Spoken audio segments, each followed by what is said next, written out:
नमस्कार, मेरे YouTube channel legal information law insights में आपका स्वागत है, जहां हम भारतीय कानून की जटिलताओं को समझते हैं।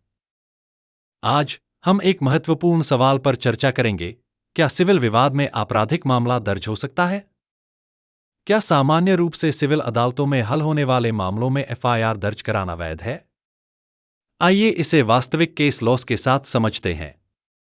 1. सिविल और आपराधिक विवाद को समझना। भारत में विवाद मुख्य रूप से सिविल और आपराधिक रूप में वर्गीकृत किए जाते हैं। सिविल विवाद में निजी मामले शामिल होते हैं, जैसे अनुबंध, संपत्ति और पारिवारिक मुद्दे, जो आमतौर पर सिविल अदालतों में सुलझाए जाते हैं।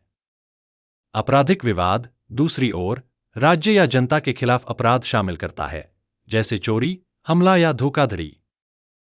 हालांकि दोनों प्रकार के मामले एक ही तथ्य से उत्पन्न हो सकते हैं, लेकिन प्रकृति और प्रक्रिया में ये अलग हैं। 2. सिविल विवाद में FIR कब दर्ज की जा सकती है? FIR या फर्स्ट इंफॉर्मेशन रिपोर्ट वह दस्तावेज है जो पुलिस तब तैयार करती है जब उन्हें किसी संज्ञानात्मक अपराध की जानकारी मिलती है। लेकिन क्या सिविल विवाद में FIR दर्ज की जा सकती है? सुप्रीम कोर्ट ने स्पष्ट किया है कि सिविल विवाद में आपराधिक कार्यवाही तभी शुरू की जा सकती है जब अत्यधिक आपराधिक तत्व मौजूद हो।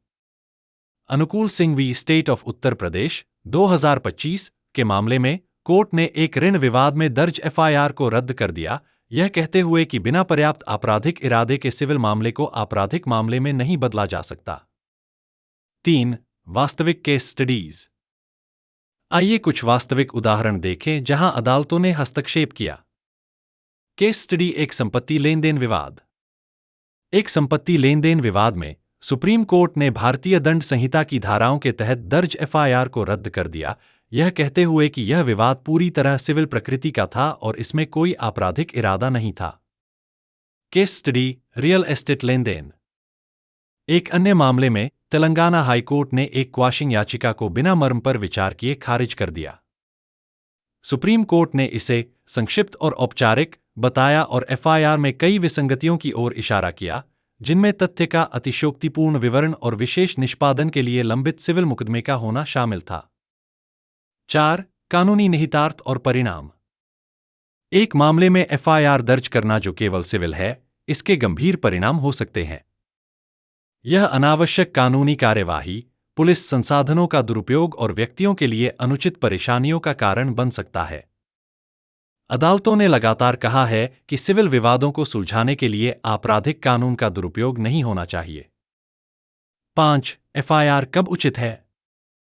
सिविल विवाद में FIR तभी दर्ज की जा सकती है जब स्पष्ट आपराधिक अपराध शामिल हो, जैसे धोखाधड़ी, हमला या गबन। विवाद की शुरुआत से ही आपराधिक इरादे का प्रमाण हो। मामला सिविल कार्यवाही के माध्यम से हल नहीं किया जा सकता।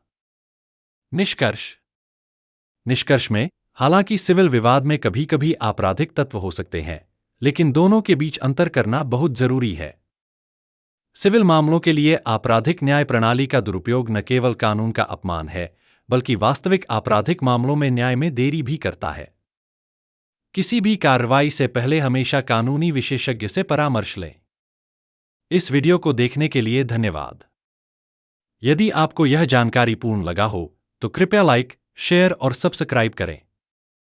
अधिक कानूनी जानकारी के लिए जुड़े रहें।